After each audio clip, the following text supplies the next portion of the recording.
గప్చుప్ ఎవ్వరు ఏం మాట్లాడొద్దు, నోరు తెరవద్దు. రాజకీయం అంటే మీకేం తెలుసు? నాకంటే ఎక్కువ తెలుసా? చంద్రాల కంటే ఎక్కువ తెలుసా? అందుకే నోటికి ప్లాస్టర్ వేసుకొని కూసోండి.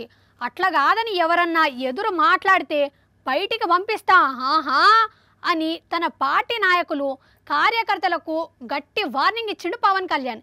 ఇదెక్కడి కథరో, మనల్ని నోరు మూసుకోమంటుండేందని బిత్తరు పోయిండ్రు జన సైనికులు. అంబలి తాగేటోనికి మీసాలు ఎత్తిపట్టేటోడు ఒకడు అన్నట్టు రాజకీయంగా దివాలా తీసిన చంద్రబాబును లేవట్టేదందుకు పవన్ కూడా అట్లనే తిప్పలబడుతున్నాడు. ప్రశ్నిస్తా అనుకుంటూ 2014లో టీడీపీతోని పొత్తు పెట్టుకున్నాడు. 2019కి వచ్చేసరికి నువ్వు కొట్టినట్టు చెయ్యి, నేను ఏడ్చినట్టు చేస్తా అని ఇద్దరు బదురుకొని విడివిడిగా పోటీ చేసిండ్రు. ఇప్పుడు మళ్ళా నీకు నేను నాకు నువ్వు అనుకుంటా పొత్తుకు తయారైనరు. స్టేజి మీద పవన్ రెచ్చిపోయి స్పీచ్లు ఇస్తుంటే అది చూసి జన సైనికులు సీటీలు కొట్టిండ్రు. సీఎం అని నినాదాలు ఇచ్చిండ్రు. ఇక మా పవనే కాబోయే సీఎం అని గట్టిగా నమ్మకం పెట్టుకున్నారు. కానీ లాస్ట్కి వచ్చేసరికి మనకంత సీన్ లేదు, చంద్రబాబే సీఎం, మనం అందరం కలిసి చంద్రబాబును సీఎం చేయాలి అని అసలు ముచ్చట సల్లగా చెప్పిండు పవను.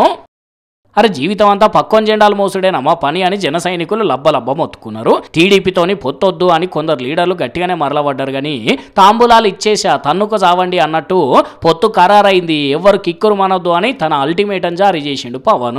ఒక దిక్కు చంద్రబాబు బీజేపీ పొత్తు కోసం పైరవీలు చేస్తున్నాడు. అడుక్కునేటోన్ దగ్గర గీక్కునేటోన్ లెక్క పవన్ ఏమో టీడీపీ పొత్తు సీట్ల ఖరారు కోసం చంద్రబాబు చుట్టూ తిరుగుతున్నాడు. ఇంత బతికి మళ్ళా ఈ పొత్తుల బేరం ఏందయ్యా అని కొనుక్కుంటున్న జన సైనికులకు గట్టి వార్నింగ్ ఇచ్చిండు పవన్. నా కోసం కాదు, రాష్ట్రం కోసమే పొత్తు పెట్టుకుంటున్నా, అందుకే మీరెవ్వరు పొత్తుకు వ్యతిరేకంగా మాట్లాడొద్దు అని ఒక ప్రకటన చేసిండు. వాళ్ళు ఎన్ని సీట్లు ఇస్తే అన్ని సీట్లు తీసుకుందాం, ఎవ్వరు లొల్లి పెట్టద్దు, ఎవరన్నా చెప్పిన మాట వినకుంటే వాళ్ళ సంగతి మా వాళ్ళు చూసుకుంటారు అని ధమ్కీ కూడా ఇచ్చిండు. మరి వార్నింగ్ను జన సైనికులు ఎట్లా తీసుకుంటారో చూడాలిగా.